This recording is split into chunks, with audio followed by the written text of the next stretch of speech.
સુરતમાં ભાજપના શિક્ષણ સમિતિ સભ્યની શાળા સીલ કરાઈ છે।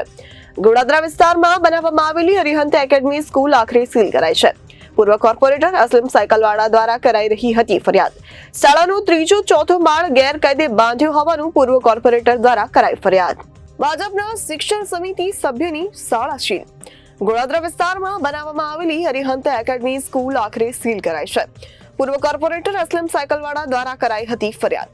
શાળાનો ત્રીજો ચોથો માળ ગેરકાયદે બાંધ્યો હોવાનું પૂર્વ કોર્પોરેટર દ્વારા કરાઈ હતી ફરિયાદ। સાંજે સ્કૂલ છૂટી ગયા બાદ લીંબાયત ઝોને સીલિંગ કાર્યવાહી કરી હતી। શિક્ષણ સમિતિના સભ્ય અનુરાગ કોઠારીની હતી આ શાળા। છેલ્લા 3 મહિનામાં શાળાના 2 માર્ગ ગેરકાયદેસર વધારાયા હતા।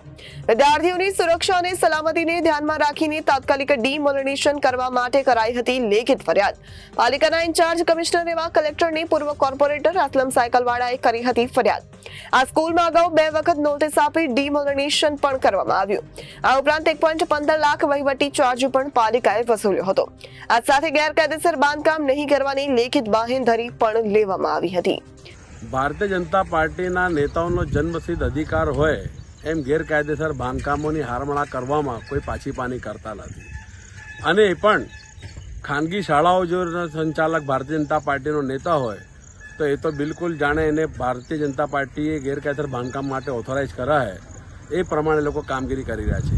આજ સુરતની અંદર નગર પ્રાથમિક શિક્ષણ સમિતિના સભ્ય ભાજપી નેતા એવા અનુરાગ કોઠારીની લીંબાયત ઝોનની અંદર ગોડાદરા સ્થિત ગેરકાયદેસર શાળાના ત્રીજા અને ચોથા માળનું બાંધકામ રાજકોટની ટીઆરપી ઝોનની ઘટના બાદ પણ ચાલુ રાખવામાં આવ્યું, જેનું સુરત મહાનગરપાલિકા લીંબાયત ઝોન દ્વારા 2 વાર ડિમોલિશન કરવામાં આવેલ।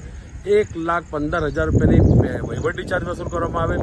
તેમ છતાં જાણે બધા નીતિ નિયમો અને વહીવટીતંત્રને ખિસ્સામાં રાખતા હોય સત્તાનો દુરુપયોગ કરીને એમ અનુરાગ કોઠારી 3 અને 4 માળનું બાંધકામ ચાલુ જ રાખેલું, જેની ફરિયાદ મેં કમિશનરશ્રીને કરતા કમિશનરશ્રીએ ગઈકાલે સાંજે એ શાળાને સીલ મારવાની કાર્યવાહી કરવામાં આવેલ છે।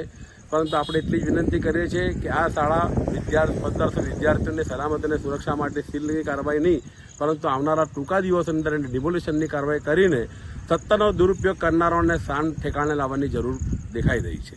Reporter Arvind Rathod, Janadesh News, Surat.